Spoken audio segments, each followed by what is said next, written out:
আসসালামু আলাইকুম। বন্ধুরা, গাজা উপত্যকায় দীর্ঘ ২ বছর যাবৎ ইসরায়েলি সশস্ত্র বাহিনী আইডিএফ এবং ইসরায়েলি বিমান বাহিনী সম্মিলিতভাবে হামাসের হাতে জিম্মি থাকা নিজেদের যে নাগরিক রয়েছে তাদেরকে উদ্ধার করতে প্রতিদিন প্রতিনিয়ত মিশন পরিচালনা করে যাচ্ছে। এখন দেখুন, সময়ের সাথে সাথে গাজা উপত্যকায় নিজেদের যে অভিযানের মাত্রা রয়েছে তা কিন্তু ধীরে ধীরে প্রতিনিয়ত তীব্র থেকে আরও তীব্র করেছে ইসরায়েলি সশস্ত্র বাহিনী আইডিএফ।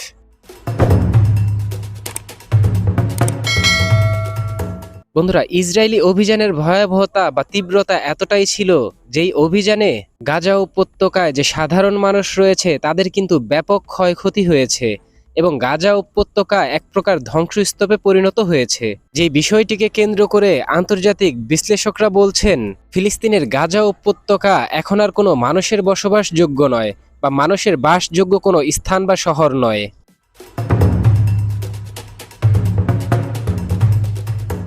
এখন দেখুন, গাজা উপত্যকায় ইসরায়েলের এমন ভয়াবহ অভিযানে গাজা উপত্যকার সাধারণ মানুষ যে শুধু ব্যাপকভাবে ক্ষতিগ্রস্ত হয়েছে বিষয়টা কিন্তু মোটেও এমন নয়। এই ইসরায়েলি অভিযানে খোদ ইসরায়েলের যে সাধারণ জিম্মিরা রয়েছে গাজা উপত্যকার অভ্যন্তরে তারাও কিন্তু ব্যাপক ক্ষতিগ্রস্ত হয়েছে।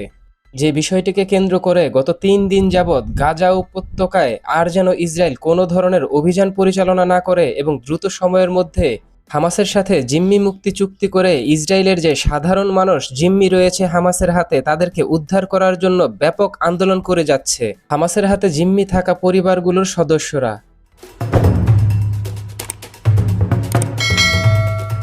বন্ধুরা, গতকাল 18ই আগস্ট ইসরায়েলের তেল আবিব শহরে প্রায় 10 লক্ষ সাধারণ ইসরায়েলি মানুষ গাজা উপত্যকায় হামাসের হাত থেকে তাদের যে জিম্মি নাগরিক রয়েছে তাদেরকে যুদ্ধবিরতি চুক্তির মাধ্যমে দ্রুত সময়ের মধ্যে ইসরায়েলে ফিরিয়ে আনার জন্য দাবি জানিয়ে ইসরায়েলের তেল আবিব শহরে ব্যাপক আন্দোলন করেছে। এমতো অবস্থায় ইসরায়েলের সমস্ত ব্যবসায়িক প্রতিষ্ঠান এবং বড় বড় যে রোডগুলো রয়েছে তা সম্পূর্ণভাবে ব্লক করে দিয়েছে ইসরায়েলের এই সাধারণ মানুষ। এখন দেখুন, খোদ ইসরায়েলের পক্ষ থেকে বলা হচ্ছে, মানে ইসরায়েলি সাধারণ মানুষের পক্ষ থেকে বলা হচ্ছে, Israeli president mister Benjamin Netanyahu তিনি তার রাজনৈতিক স্বার্থ হাসিল করার জন্য এবং ক্ষমতায় টিকে থাকার জন্য এই যুদ্ধ কোনোভাবেই বন্ধ করতে চাচ্ছে না এবং ব্যাপকভাবে গাজা উপত্যকায় বড় ধরনের অভিযান পরিচালনা করার প্রস্তুতির কথা বলে গাজা উপত্যকায় অভিযান পরিচালনা করলে হামাসের হাতে এখনো যেই জিম্মিরা রয়েছে, মানে ইসরায়েলি জিম্মিরা রয়েছে, তারা কিন্তু হামাসের বিভিন্ন ভূগর্ভস্থ সুড়ঙ্গ এবং পরিত্যক্ত যে বিল্ডিংগুলো রয়েছে এর মধ্যেই রয়েছে।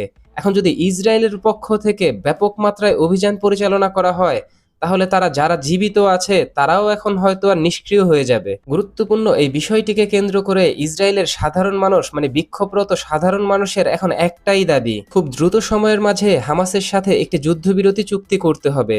তা না হলে যে জিম্মিরা এখনো জীবিত আছে তারা কিন্তু পুরোপুরি নিষ্ক্রিয় হয়ে যাবে যদি ইসরায়েলি সশস্ত্র বাহিনী আইডিএফ নতুন করে গাজা উপত্যকায় বড় ধরনের অভিযান পরিচালনা করে।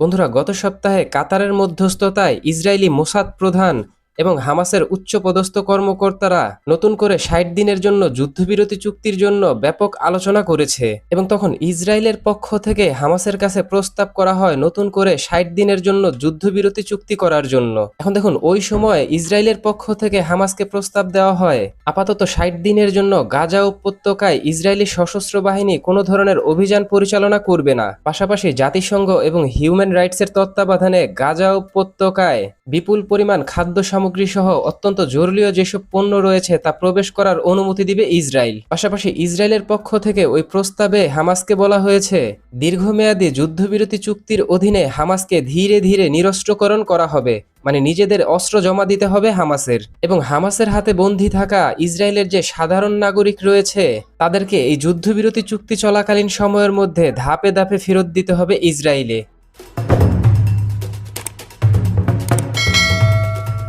বন্ধুরা, যুদ্ধবিরতির গুরুত্বপূর্ণ এই বিষয়টিকে কেন্দ্র করে কাতারের প্রধানমন্ত্রী এবং মিশরের প্রধানমন্ত্রী, পাশাপাশি মিশরীয় গোয়েন্দা বাহিনীর প্রধান সহ এবং হামাসের বেশ কয়েকজন উচ্চপদস্থ কর্মকর্তা মিশরের মধ্যে গতকালই মিটিং করেছেন এবং হামাসের পক্ষ থেকে নতুন করে একটি প্রস্তাব উত্থাপন করা হয় যেখানে হামাসের পক্ষ থেকে বলা হয় আগামী 60 দিন যুদ্ধবিরতি থাকবে। এই সময় ইসরায়েলের পক্ষ থেকে কোনো ধরনের অভিযান পরিচালনা করতে পারবে না ইসরায়েলি সশস্ত্র বাহিনী IDF। পাশাপাশি গাজা উপত্যকায় বিদ্যুৎ সরবরাহ করতে হবে এবং পানি লাইন সরবরাহ সচল করতে হবে।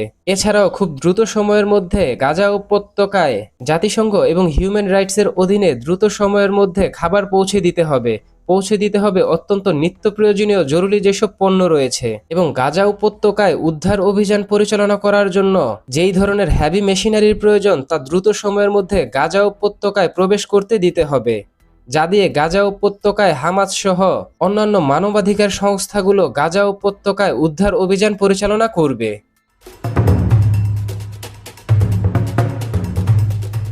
এবং হামাসের পক্ষ থেকে প্রস্তাব দেওয়া হয় পর্যায়ক্রমে 10 জন জীবিত ইসরায়েলি বন্দীকে মুক্তি দেওয়া হবে। পাশাপাশি হামাসের হাতে থাকা 36 জন নিষ্ক্রিয় যে ইসরায়েলি রয়েছেন তার মধ্য থেকে 18 জনের দেহাবশেষ ফেরত দেওয়া হবে। এছাড়াও হামাসের পক্ষ থেকে বলা হয়েছে ইসরায়েলি কারাগারে বন্দী থাকা বিভিন্ন মেয়াদের সাজাপ্রাপ্ত সর্বমোট 200 ফিলিস্তিনিকে মুক্তি দিতে হবে খুব দ্রুত সময়ের মধ্যে, এই 60 দিনের ভেতরেই। এখন দেখুন, হামাসের পক্ষ থেকে যেই 200 ব্যক্তির মুক্তি চাওয়া হয়েছে তার মধ্যে 140 জনই কিন্তু যাবজ্জীবন সাজাপ্রাপ্ত আসামি। এছাড়াও 60 জন রয়েছে যারা বিভিন্ন মেয়াদে দীর্ঘমেয়াদী সাজাপ্রাপ্ত। বন্ধুরা, গুরুত্বপূর্ণ এই বিষয়টিকে কেন্দ্র করে এই জায়গায় বলে রাখা ভালো, এই যে ফিলিস্তিনিরা রয়েছে তারা কিন্তু ইসরায়েলি আইনে ইসরায়েলের কারাগারে রয়েছে। এদের কিন্তু ইসরায়েলি বিচারিক ব্যবস্থায় কোনো ধরনের হস্তক্ষেপ করার কোনো সুযোগ ছিল না। সরাসরি ইসরায়েল যেভাবে খুশি সেভাবেই তাদেরকে সাজা দিয়ে বন্দী করে রেখেছে।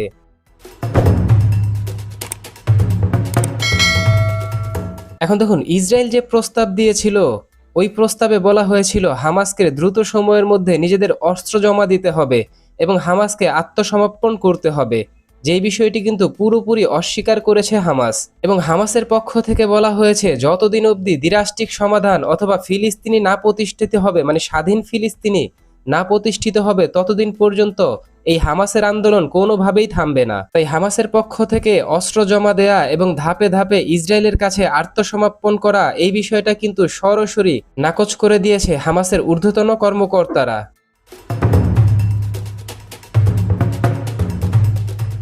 এমত অবস্থায় হামাসের পক্ষ থেকে মিশর এবং কাতারকে যেই প্রস্তাব দেওয়া হয়েছে ইসরায়েলের জন্য, এই প্রস্তাবের একটি কপি কিন্তু সরাসরি ইসরায়েলকে পাঠিয়ে দিয়েছে মিশর এবং কাতারের মধ্যস্থতাকারীরা। যে প্রস্তাবপত্রটি কিন্তু ইতিমধ্যেই Israeli president mister Benjamin Netanyahu accept করেছেন, মানে তিনি বুঝে পেয়েছেন। তবে হামাসের এই প্রস্তাবের বিপরীতে তাৎক্ষণিক প্রতিক্রিয়ায় ইসরায়েলের পক্ষ থেকে কোনো কিছুই বলা হয়নি এবং মিস্টার বেনিয়ামিন নেতানিয়াহু কোনো ধরনের তথ্য দেয়নি যে এই প্রস্তাবটি কি তারা অ্যাকসেপ্ট করবে নাকি করবে না, নাকি এই যুদ্ধ আরও বেশি ত্বরান্বিত করবে এবং আরও বেশি দীর্ঘায়িত করতে তৈরি হচ্ছে ধীরে ধীরে ইসরায়েলি সশস্ত্র বাহিনী।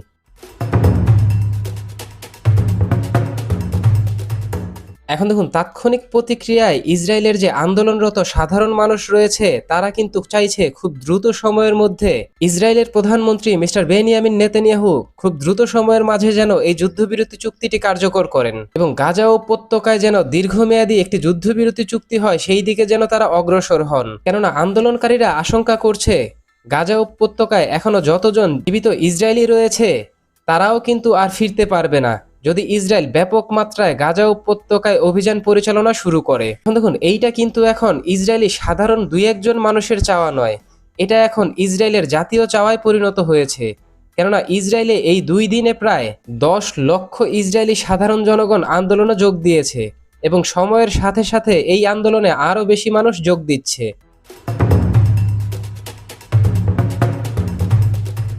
এমতো অবস্থায় এখন দেখার পালা ইসরায়েলি প্রধানমন্ত্রী মিস্টার বেনিয়ামিন নেতানিয়াহু তিনি কি হামাসের প্রস্তাব গ্রহণ করে সাধারণ জিম্মি থাকা যে ইসরায়েলি সাধারণ নাগরিক রয়েছে তাদেরকে কি ফিরিয়ে আনবে কিনা, এছাড়াও নিজের অবস্থান থেকে মানে বড় ধরনের অভিযান পরিচালনা করার যে পূর্বের অবস্থান ছিল সেখান থেকে তিনি সরে আসবে কিনা। তবে নতুন করে যুদ্ধবিরতি চুক্তি করার জন্য আন্তর্জাতিকভাবে ব্যাপক চাপ প্রয়োগ করা হচ্ছে ইসরায়েলকে।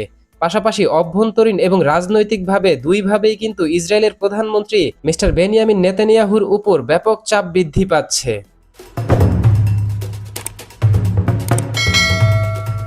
তো বন্ধুরা, হামাসের এই যে গাজা উপত্যকার যুদ্ধবিরতির বিষয়টিকে কেন্দ্র করে ইসরায়েলের দাবি অনুযায়ী হামাসকে নিরস্ত্রীকরণ হতে হবে, কিন্তু হামাসের পক্ষ থেকে সরাসরি বলে দেয়া যে যতদিন পর্যন্ত ফিলিস্তিনি রাষ্ট্র প্রতিষ্ঠা না হবে ততদিন অবধি আমরা সশস্ত্র অবস্থা থেকে নিজেদের অস্ত্র আত্মসমর্পণ করব না এ বিষয়ে আপনি কি ভাবছেন? আপনার গুরুত্বপূর্ণ মতামতটি জানিয়ে দিন কমেন্ট বক্সে। আমাদের ভিডিওটি ভালো লাগলে আমাদের সমর্থন করতে ভিডিওটিতে লাইক, কমেন্ট, শেয়ার এবং চ্যানেলটিকে সাবস্ক্রাইব করে সঙ্গে থাকুন।